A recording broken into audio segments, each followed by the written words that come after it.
السلام عليكم ورحمة الله وبركاته.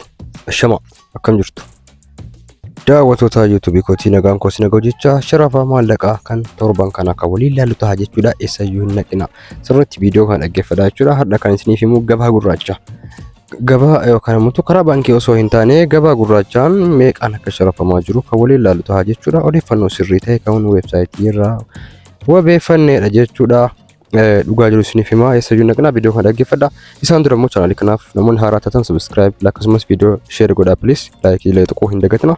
Like yoo tuttaan jajjabeessu waan ta'eef egaa like share gochaa aga xumuratti na waliin tura. Tokko akka isiniif birooti kan isinitti himu ta'a jechuudha. Kabajamtoota 92 jechuudha. Kun gabaa gurraacha. Itti aanee lammaffaa yuuroo.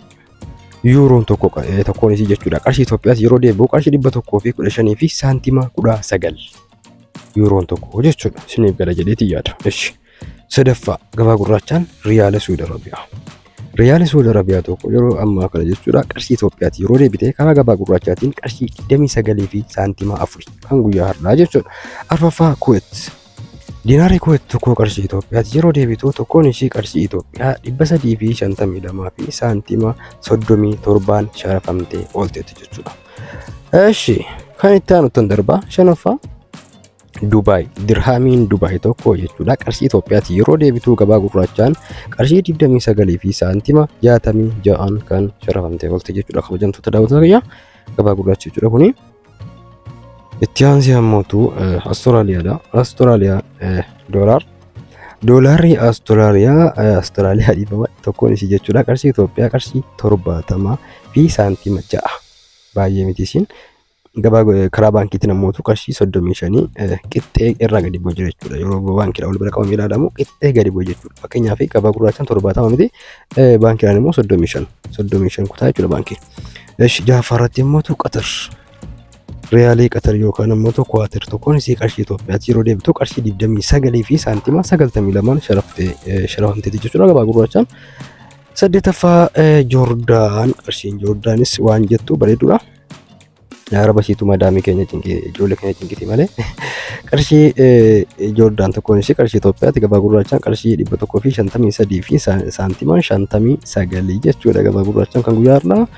Itti aansee ammootu Bahrain diinaarri Bahrain tokkoon ishee jechuudha qarshii Itoophiyaatti yeroo deebitu tokkoon ishee qarshii Itoophiyaa birii 288 fi saantima 96 kan sharafamteedha jechuudha. Eshi kudhan affaarra keenya jirra.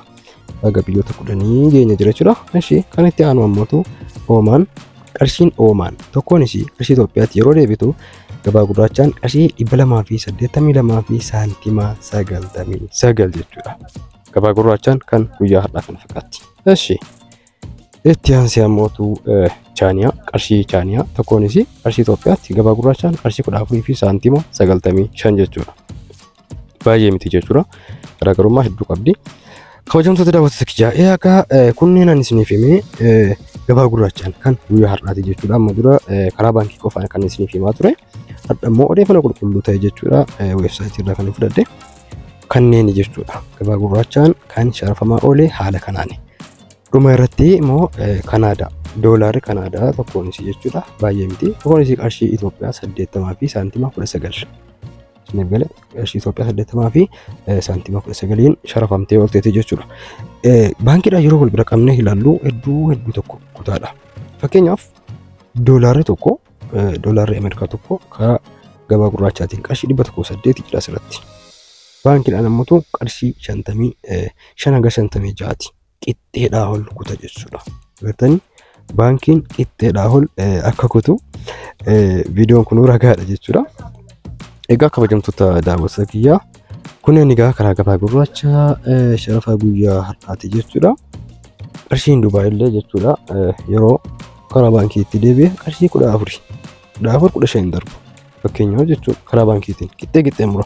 Fakkeenyaaf Dubaay qarshiin Dubaay tokkoon ishii karaa baankiitiin qarshii 14 darbu. Asirratti immoo haga qarshii 30 saantima muraasaan kuna jechuudha. Kana jechuun qixxee kutaa jechuudha. Qixxee irraa kutaa jechuudha baankiin. Hagoo deemaa jechuudha. Taniif galee Qatar illee akkasuma qarshiin tokkoon ishii jechuudha karaa baankiitiin haga qarshii 15 14ti. Biyyoonni sadii wal fakkaatu Qatar, Dubaay, Saudi sadan kuni tokko saantima wal caalu malee keenyaaf Dubaay 29 saantima 66 ish Qatar immoo 29 dhiifama Dubaay 29 saantima 66 Qatar immoo 29 saantima 92 jechuudha saantima wayitii wal caalu malee biyyoonni kunneen tokkuma jechuudha. Egaa kabajamtoota daawwattoota kiyyaa kunneen egaa gabaa gurraachaan kan guyyaa har'aa sharafamanii oolanidha jechuudha. Gaaffii biroo qabaattan gaafachuu dandeessu. Amma dura akkuma beektan karaa baankiitiin kan inni isiniif odeessaa ture jechuudha. Har'a immoo kunoo gaaffii keessa irratti hundaa'uudhaan gabaa gurraacha isiniif dhiyeesseetiin jira. Dhufu ta'a jechuudha. Tokko tokkoon isin har'aaf kanuma laayikii godha, sheeriillee godha. Amma fakkeenyaaf ijoolleen keenya biyya alaa jirtan waa hedduu na gaggaafachaa jirtu. Gaaffii keessan ni argaa. Kanaaf iyyuu viidiyoon osoo hunda bira gahee waan isin gaafattan sun tartiibaan isiniif himaa jechuudha. Isin galee kanaaf iyyuu gaaffii biroo qabaattan kabajamtoota daawwattoota kiyyaa sagantaan har'aa asitti goolabaa waan gaaffii isinitti ta'e yoo jiraate na gaafachuu dandeessu.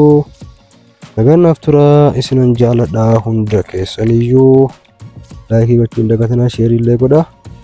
Sagantaa biraati ammoo waa isin na gaafattan qabadheen dhufaa. Keessaniyyuu yeroo gaarii isiniif haa ta'u.